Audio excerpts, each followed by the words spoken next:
Hello to everyone who's just joining us. We're going to give it a few more minutes just to let everyone join, and then we'll get started. It's only 1 minute past, so we'll give everybody a little bit more time, and then we'll get cracked on.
Right, okay. We'll get started, and hopefully a few more people are going to join as we get going, and then we'll go from there. So. Right, okay, so hello and welcome to everyone joining us for our Automation UK Forum on machine building innovations. I'd like to thank our panelists for agreeing to join us and talk about this topic. It's a very important topic. Machine building is interesting, and it covers a wide range of technology, but this is also something that's very important to get right from a project management and process point of view. So I'm looking forward to hearing the different points of view from our panelists, and it is quite good to have people from different sides of the topic to talk to us today. So just a quick information about the format today. We have a series of questions for each of the panelists to answer. This should last around 30 minutes. We will then answer as many questions as we can from the audience. So if you have a question, please use the Q&A function at the bottom of your screen, and I'll manage those questions at the end. We hope to get as many of those as possible, but it will be limited to 45 minutes because I know everybody's busy and needs to get on with their day. For further information on this topic and anything else you want to ask, please join us at the Automation UK exhibition on the 7th and 8th of May at CBS Arena in Coventry. And you should see registration for that at the end. So to save you from listening to me any longer, let's get on with the questions. I'm going to ask the panelists, to give a quick introduction to themselves as we ask the questions. So the first question goes to Rosie Davis of Ricoh, and what challenges are being faced by machine builders today? Rosie, over to you. Okay, so yeah, Rosie from Ricoh. I'm the managing director here. We specialise in cobot, palletizing stations, case packing, and mobile robots, AMRs. I'm also a director on the Automate board, and I'm vice chairman at BARA. So I guess, Laurie, I'll answer this question very much with end-of-line robotics bias. Perfect. I think, currently there's an increasing challenge for any machine builder to remain competitive. And it's actually interesting because it's the first thing we talk to our potential end users about, is remaining competitive. And one of the greatest challenges we have is providing the right solution that comes within budget for them. And we see a lot of end users under increasing pressure to deliver a solution with a short return on investment. So the pushback comes to the machine builder to look at the processes and the costs to really provide that solution. I think that's more than ever, really, because of course we can't compromise on the quality. So that's a huge challenge for us, and just responding to the needs of that end user and delivering the correct product that is actually backed by proven results. So we're often put in front of them reference points, offer a trial potentially, just to prove concept before they select the right system for them. Thank you. No, that's very interesting. So on to Mike next. Yeah, thanks, Laurie. Mike Loughran, Rockwell Automation, and I'm the technical director and CTO for the Central, Eastern, and North region for Rockwell in EMEA.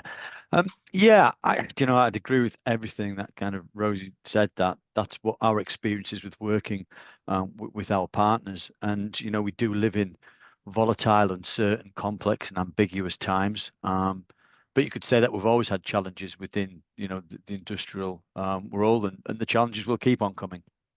So I think the main ones that I see are that speed of time to market that end users and customers require, which then pushes it back onto those machine builders.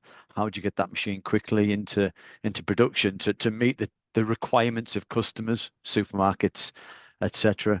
And then how do you support that? And I think if I look at the skills problem we have, not just from a UK perspective, but from a Western Hemisphere point of view, I think sometimes it can almost look like we've got so many challenges. Where do we start? But I think we've actually got many answers now that we didn't have before to answer those challenges. And I think we've never been better to be able to adapt and support any challenges we hit in the future. It's just a matter of how we do that and do it in a efficient and a cost-sensitive manner. Thank you, Mike. And then finally, Peter. Hi, my name's Pete Gilbert from Schubert UK. I'm the sales account manager here in the UK market. I agree completely with what Mike and Rosie have said. I think some of the things that where Rosie mentions short payback periods, that's always totally understandable for people investing in equipment. But we look at lines being in for 20 years, and sometimes it's hard to get it within that 1, 2, or 3 year period. But one of the things we're finding now as well, machines really need to grow with the market requirements.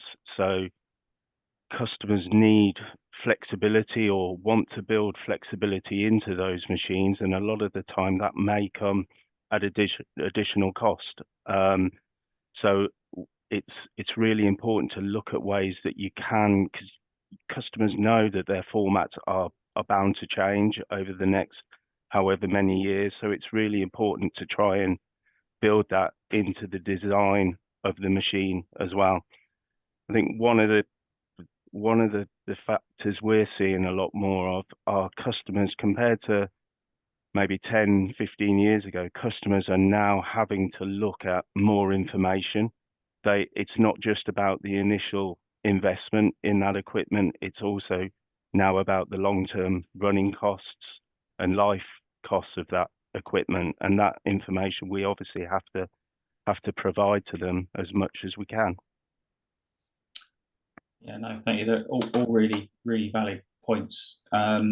So we'll stay with you, Peter, and the next question is, how do you bring complex equipment to SME manufacturers while ensuring seamless integration and implementation, especially when there are so many different types of equipment, machines, products to work with?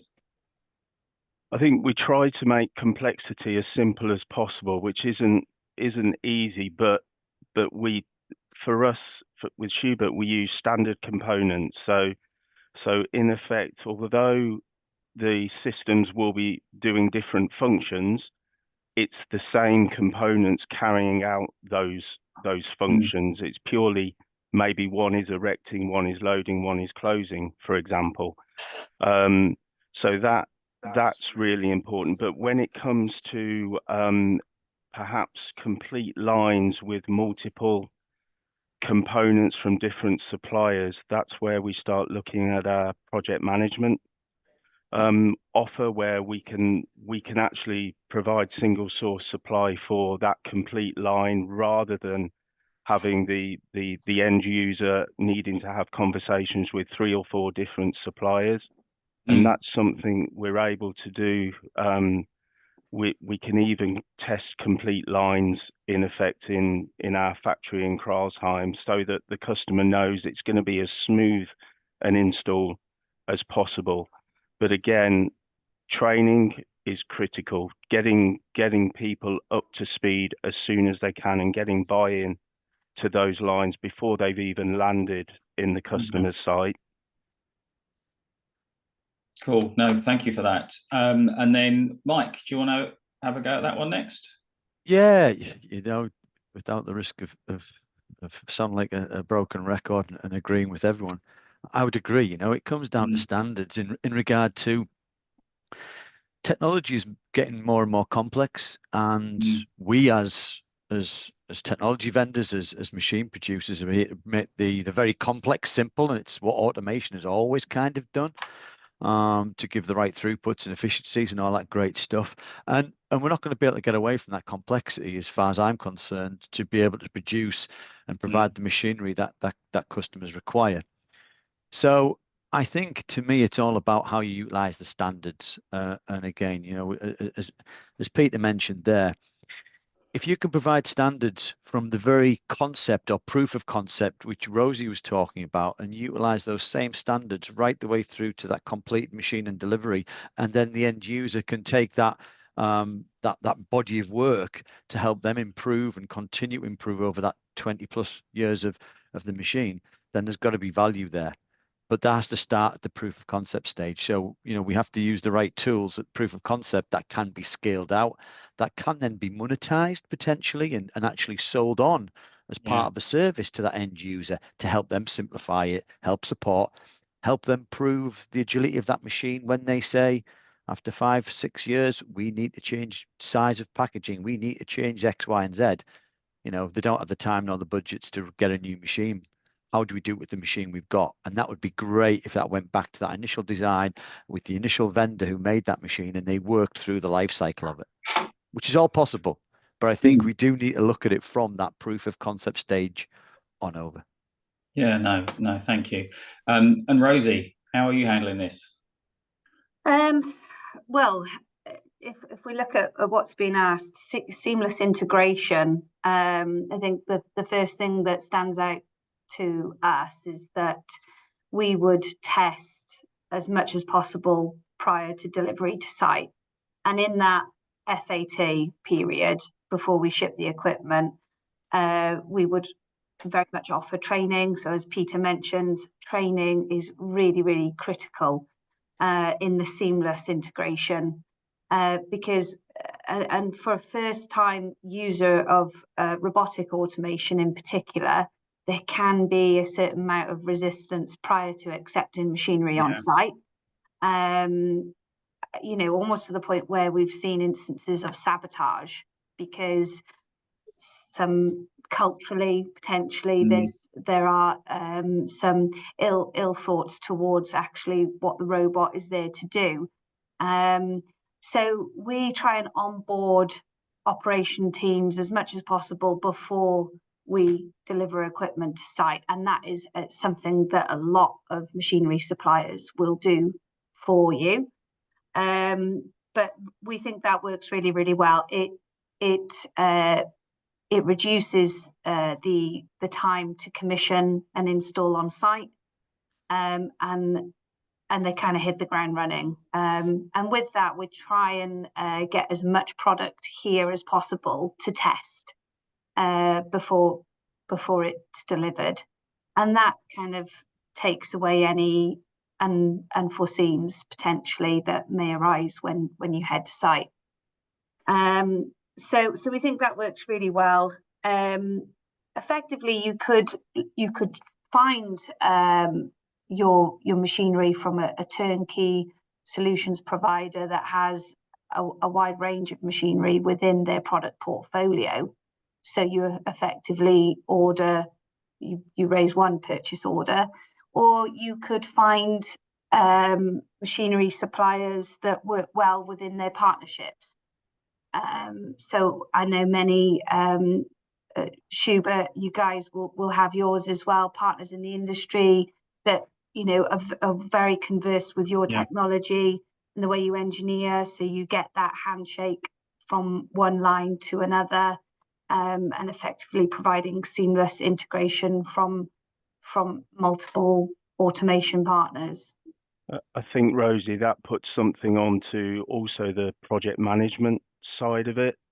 It's really important. We've got our own flow wrappers, but we have customers who have their own preferred suppliers. It's really important that you then build up that communication between, for example, the two different companies, and build those relationships. And that's where I think the customers, they don't see a lot of what's going on behind the scenes, but it's really important to have that communication. Absolutely, yeah. No, thank you for that. It's really interesting. And from my point of view, from a very technical point of view, and sort of slightly on the standards, I remember when we used to have 20 plus different field buses to tackle when you're building a machine and a system, and now there's sort of like the 3 big main ones now that we have to use, and that, I mean, that makes life a lot easier in integrated systems. So yeah, so the next question, we'll go straight to Mike for this one. So how does the skills market affect your business and that of your customers as well? Are you seeing an issue with end users? Yeah, I think actually it even starts before the end user. And I think, again, you look at what Peter said around that kind of appreciation of line integration and everything that comes with it. A lot of that skill set has been lost to end users because they might not have had the investment over the last 10, 15 years. So the last large investment round, those people have retired. So the awareness isn't there. But actually, if you go, a couple of steps within the supply chain, I think we're seeing a shortage both at machine builders, at line integration, and at end users, because it is an ecosystem, and one used to feed into the other quite often. So not only do you lose the skill set and awareness of how a project is implemented, and what looks like good, you also have that struggle at some of the other ends of it, in that to gaining people out of technical colleges or universities, there isn't the inherent skill set there anymore, which is partly a problem we have to sort out as an industry, and we are looking at that. But it also needs, I think, a wider awareness, which we probably haven't had in the UK as much as some other countries, if I'm being quite honest. But it's certainly something that we see more and more of. I do think there are ways around it, but we have to think outside of the box. We have to start to look at embracing technology to capture what we've already got, capture it digitally, capture it virtually, so then we can provide those tools to the future generations. And if we don't do that now, then we're going to lose significant core skill sets at all parts of the supply chain. Fact, which will be difficult to get back. I also think it gives us a great opportunity to welcome new people into the business and be more diverse, in that I don't think anyone or many people come out of school, of college, of uni and go, I want to be in this certain industrial sector. And it's not because they dislike it, it's because they don't know about it, and they don't know what it can offer and the exciting opportunities. And it is on the edge of fantastic engineering, whether it be mechanical, digital, electrical, you name it, it's all encompassed in the industries we all deal with. And the high speed packaging areas that people are pushing out there are phenomenal. It's exciting stuff, but it's not, we don't make enough awareness of it, So I do think there's a challenge. I don't think it's insurmountable, but we do need to start on that journey. No, thank you. So Peter. I agree completely. I think skilled labor is much harder to find nowadays, and it puts them in a really strong position when they are looking for new positions. For example, we try. I think Germany has a very good system as far as apprentices are concerned. They have a lot of support from the government for taking young people on, but even then, it's trying to make sure that the opportunity is attractive for them. And I think in the UK, it's just as hard to get the right people on board. We find with new machines being installed, sometimes they may not be as highly skilled as previously. It just means we have to make sure we spend time with them, training, showing them how the systems operate, and offer the support that, even if it's just telephone support, you need that first foray into automation is usually the bit where you need the most time and attention. Yes, no, yeah, very much so. Thank you, Peter. Rosie, what are your thoughts? Well, some of you know that I live in the darkest depths of Mid Wales, and this is where our business is. So our local college, they run an electrical engineering course, so it's just domestic electrical wiring and installations. So we've got huge problems in our area because the colleges aren't delivering the right courses that we need for the future. That's just based on our needs as a machine builder and a supplier for automation. But that has huge consequences also for other businesses in this area that are looking to adopt in automation, that have the requirement to service and maintain machinery independently on site. So it is a huge problem, and that's why we take it upon ourselves to speak directly to the education providers in our area to try and change the thinking and demonstrate actually there are businesses here with great need for skilled engineers. And I think it's also important to start, at a younger age than that actually, and let youngsters know that there are opportunities within our business and others alike in the area in robotic automation. I mean, it all sounds very fancy, doesn't it? And they all love the idea of a robot. So last week we took a robot into the high school, and the cluster of primary schools went in to learn about our business and get hands-on with a robot. And I think I think it's our duty really to provide those opportunities at a young age and let them know really what's going on. So STEM days, which and PPMA Best in particular will talk about how they can support those kind of days and actually support your apprentices in-house as well, because that's another topic that it's all really good stuff. Yeah, no, thank you, Rosie. It's yeah, a really very hot topic, and I know Make UK's just released a report on it as well, and it's really important to get right. I personally don't think we talk about manufacturing enough at schools. They talk about STEM, they talk about engineering, but there's so many different roles within manufacturing, and it's the whole of manufacturing that needs these skills. It's not just engineers. So we really do need to change it at that real grassroots. So we'll stay with you, Rosie. So the next one's what do you see are the main benefits to end users of automation within their businesses? Well, there's many benefits of automating within your business. If you invest in automation effectively, it's proven that you will become a lot more competitive. You will increase productivity.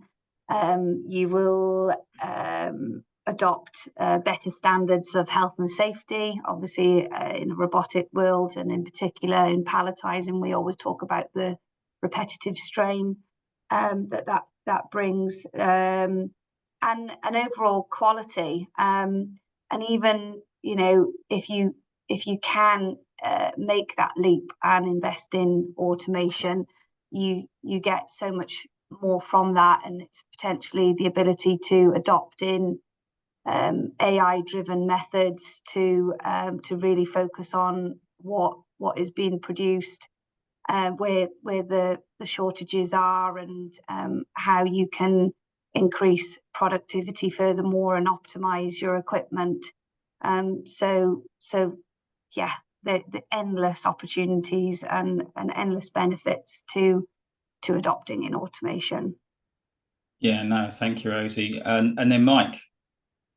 Yeah, I fully agree. And if I look at the UK compared to some other parts of Europe, we are behind the curve on automation and robotics. And you know, people talk about it producing better skilled jobs, better paid jobs, high quality, increasing productivity for the country, etc. And if you look at some of the other countries that are ahead of us in automation and robotics, you know, the Denmark, Sweden, for instance, you know, they're proving it. They're producing high quality products, and creating great wealth creation within their countries, but doing it in an area that, you know, has no cheaper cost in the UK. In fact, probably more expensive when you look at it from an overall point of view. So I think there's many benefits apart from, you know, being more productive, more efficient. It helps to drive the economy we're in. It's as simple as that. And I do think we started out well, going back 20 years, 25, 30 years ago in automation. And over the last 20 years, it's really slowed down. And I do think adoption of robotics and control and automating some of those jobs we can't get the skill set for anymore, or people don't want to do it, right? We all did the repetitive bit of it. You know, you can't get the skills anyway, you can't get the people. I think we either run the risk of losing that business, or you automate the bits that make sense whilst working on the other parts of it. It also frees up time for your, you know, your employees, which are one of your highest value assets, to be able to focus on what's important to the business, rather than, you know, doing things that are non-critical really, and can be done much more efficiently and cheaply by automation and robotics. So many benefits. Yeah, no, thank you. And Peter, what do you see?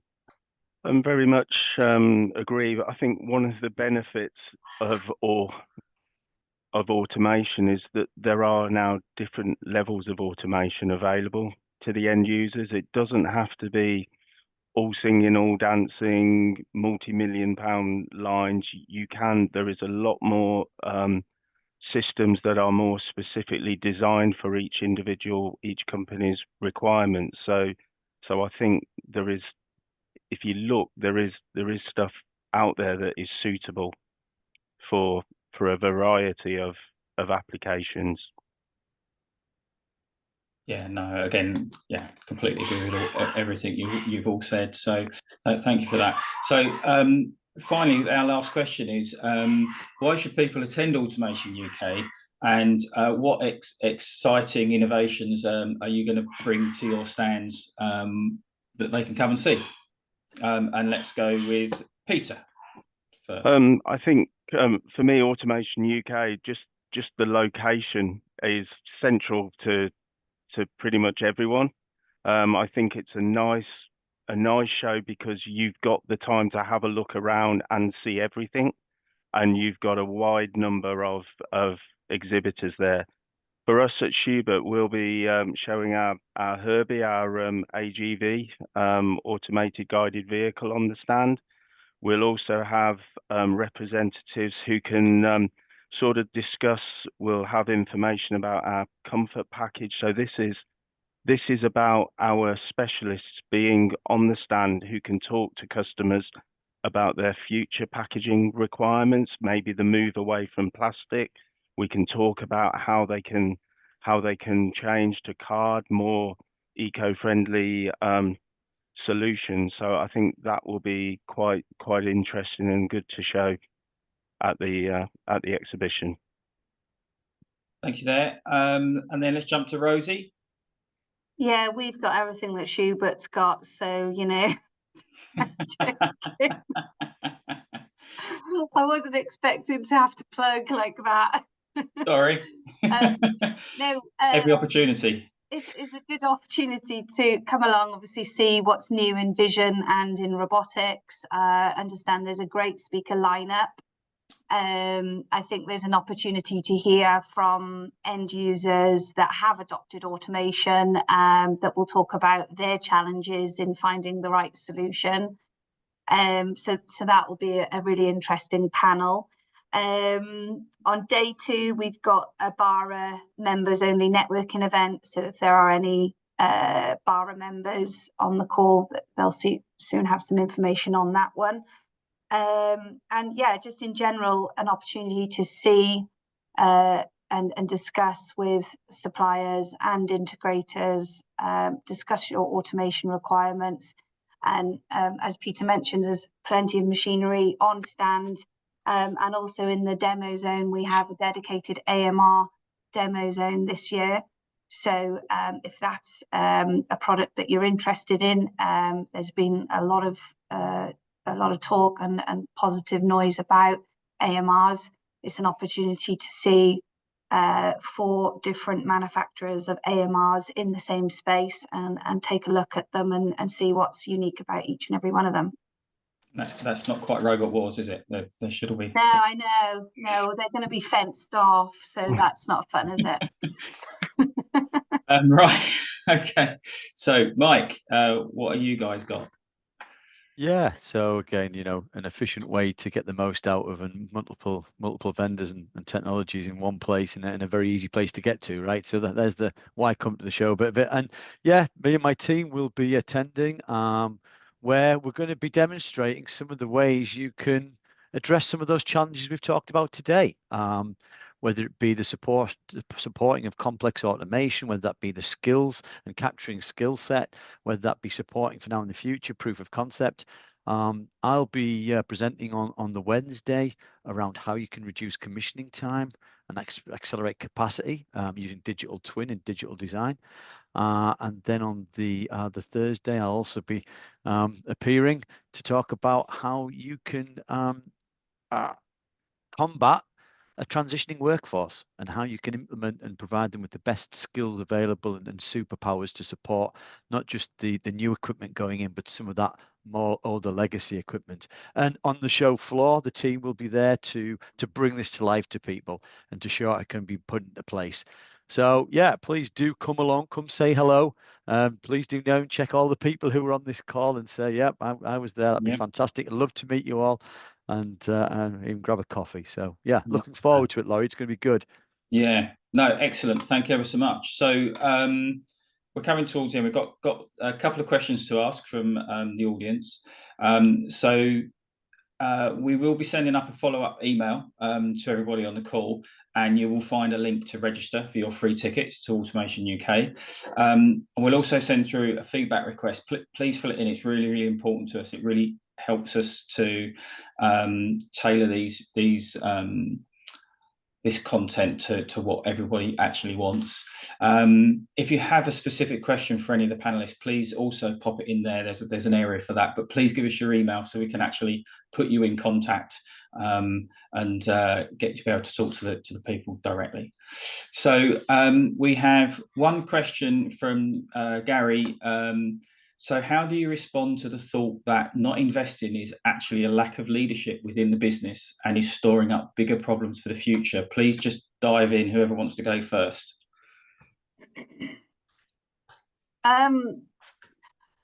Absolutely, the not investing is going to be a huge problem. I feel like it probably goes beyond lack of leadership. I think there are a number of reasons why people don't invest in automation in particular. And I like to speak to end users that have an all-out need for automation in their business, but don't actually end up investing, just to find out what the reasons are. And, sometimes I just get very different reasons, and it's based on the circumstances within their business at that time. And at the moment, we're seeing some of our potential end users, there is a downturn in their production demands, so that need just gets pushed down the road. It might be that they've had people in their business that have been supporting their operations for over 15 years, and when it comes to actually having a machine there that will automate that for them, the difficulty is sometimes finding another area in the business that also suits their skill and their need, and that might need personal development and training. to actually upskill and give them a more fulfilling role elsewhere. But that comes with time, and that sometimes needs, that's a well thought topic really for them. So yeah, there are. I feel like there are always a number of reasons. Thank you, Rosie. Either. Yeah, I mean, it's something we do come across quite often, and what I found from personal experience is it's quite typically the way people are trying to justify the spend. Being engineering and coming from that engineering and maintenance background, typically it's kind of almost taken as a given that why would you not upgrade your machines or automate? It's the best. Well, if you're an MD, a CEO, or the financial director, it means nothing to you. So it's actually being able to articulate what business challenges will be solved by it, and the return on investment and the benefit to the business has a much better resonance. And again, I've experienced this in the past. Other parts of the business are better at doing that.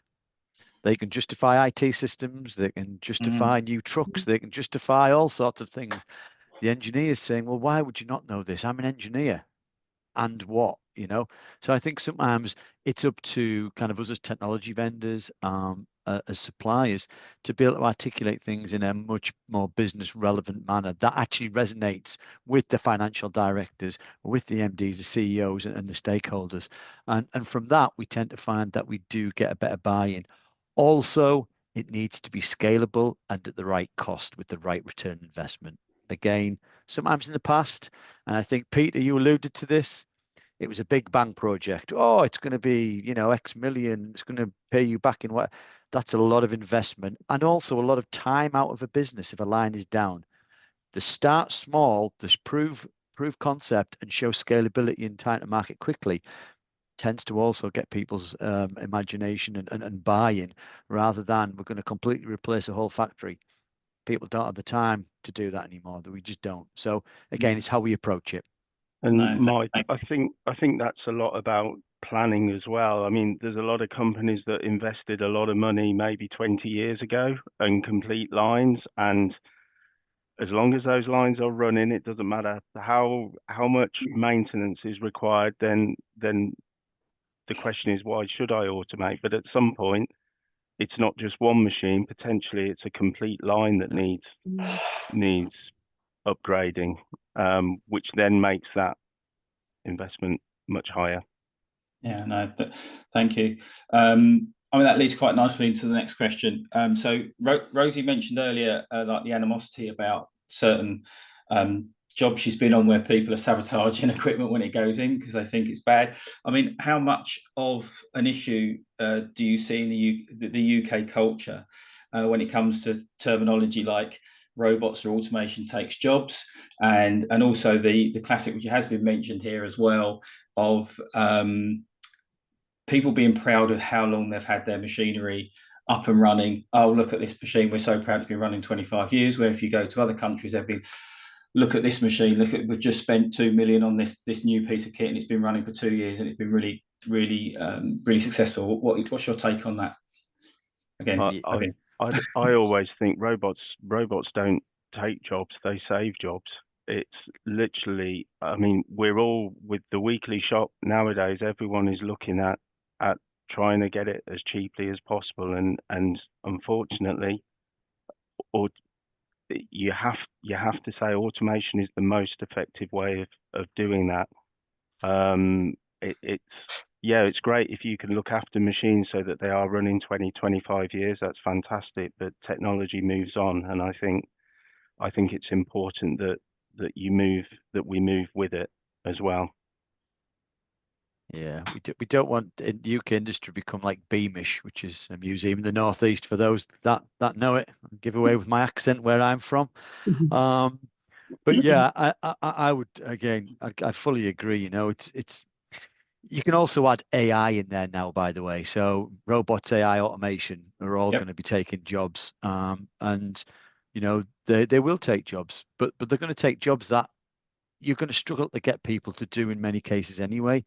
and as Peter rightly says, you know, if we don't automate, costs go up, and we don't keep the skilled labour we've got in this country going, to be quite honest with you. So vitally important. And I also think it helps you to take away some of those skill issues that are going to become more and more apparent in the next 5 years. And I think we are on a cliff edge for that, by the way. And it's kind of 5 years' time, there is going to be 25-30% of the workforce retires. Fact. Yeah, no, certainly. Rosie, have you got anything else to add to that, or? Only that I feel, you know, as being part of the association, you know, we have to get that message through to end users to support their adoption in automation effectively. And I think there's much to be done there to promote the benefits of automation, and to take that fear away effectively from within the workforce, and to reset the thinking and assure them that actually automation will only make you far more competitive and productive. Yeah, no, very true. I will slightly disagree with Mike on that they will take jobs. Actually, there's 61,000 open roles in the UK within manufacturing alone. So they're not actually physically taking a job, they're filling those roles. Filling the jobs, no one else yeah. wants to do. You're right. Yeah. You're right. We mentioned AMRs and AGVs, and you know. Yeah. They're roles that we don't have people to do, and they take those, and it's the 3 Ds. We all heard of it: the dull, the dangerous, and the dirty, and it goes on as well, because there's other Ds in there as well that you can use. So yeah, no, really, automation is really, really important. So we're sort of out of questions actually, and basically out of time. So thank you ever so much for all the panelists. It's been a really interesting talk today.